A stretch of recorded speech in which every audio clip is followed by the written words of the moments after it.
Voici l'actualité des États-Unis. Élections, escalade politique autour de la gestion fédérale du vote. Aux États-Unis, le débat sur l'organisation des élections s'intensifie. Le président Donald Trump a appelé à une prise de contrôle fédéral du processus électoral dans plusieurs États.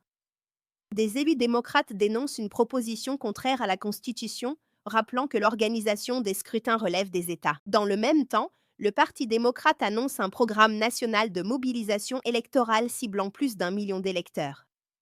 Des déclarations de figures proches de Donald Trump évoquant le rôle d'agence fédérale lors des scrutins alimentent la controverse. Le dossier reste politique, sans traduction législative à ce stade. Immigration, réforme des procédures d'appel devant la BIA. Nouvelle évolution sur le front de l'immigration. L'administration fédérale publie une règle finale modifiant les procédures d'appel devant la Board of Immigration Appeal. Le texte ajuste les délais et les modalités procédurales applicables aux dossiers d'immigration. L'entrée en vigueur est précisée dans la publication réglementaire. Les autorités indiquent que des recours restent possibles. Les effets concrets sur les contentieux en cours seront suivis dans les prochains mois. Incident maritime, drone iranien abattu près d'un porte-avions américain. En mer d'Arabie, un drone iranien Shahed 139 a été abattu par un chasseur F-35C après s'être approché du porte-avions américain USS Abraham Lincoln. L'armée américaine évoque une action de légitime défense, aucun blessé ni dégâts n'a été signalé. Selon Reuters, citant le commandement américain, CENTCOM. L'incident intervient dans un contexte de tensions persistantes entre Washington et Téhéran. Fin du traité NUSTART, incertitude sur le contrôle des armements. Le cadre du contrôle des armements nucléaires évolue. Le traité NUSTART entre les États-Unis et la Russie est arrivé à expiration, mettant fin au dernier accord contraignant sur les arsenaux stratégiques. Washington se dit ouvert à des discussions sur un nouveau cadre, potentiellement élargi.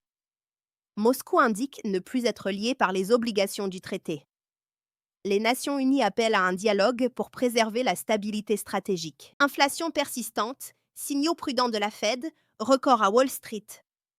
Les marchés financiers réagissent aux signaux monétaires. Une responsable de la Réserve fédérale estime que l'inflation reste plus persistante que prévu. Elle souligne que les conditions financières demeurent restrictives. Dans le même temps, les principaux indices de Wall Street atteignent de nouveaux records. Les investisseurs restent attentifs aux prochaines décisions de politique monétaire. Documents liés à l'affaire Epstein, nouvelle étape annoncée. Le dossier Epstein connaît une nouvelle évolution procédurale. Le département de la justice annonce une étape supplémentaire concernant le traitement et la publication de documents liés à l'affaire. Les autorités évoquent des limites liées à la protection des victimes et aux éléments sensibles. Aucune échéance précise n'a été communiquée.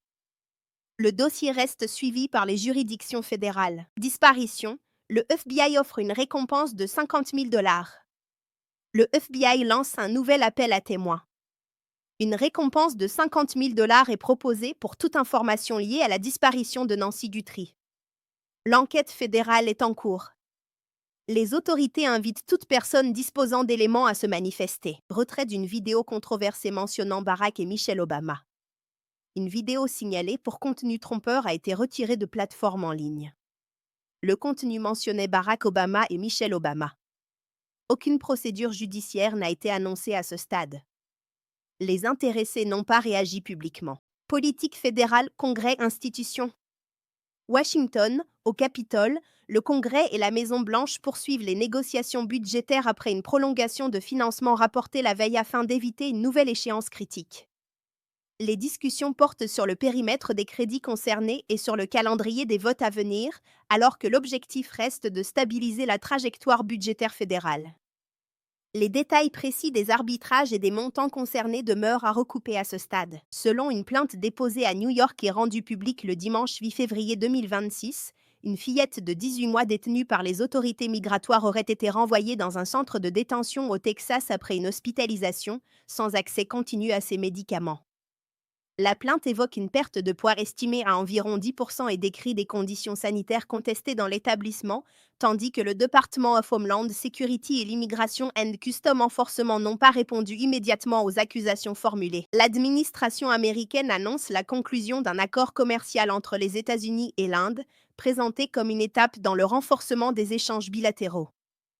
L'annonce émane du bureau du United States Trade Representative et concerne les relations commerciales entre Washington et New Delhi, même si les secteurs concernés, les mécanismes précis et le calendrier d'application doivent encore être détaillés dans les communications officielles et les analyses à venir. L'administration américaine confirme qu'elle ne permet pas le retour aux États-Unis d'un étudiant expulsé vers le Honduras, malgré des démarches judiciaires et administratives en cours.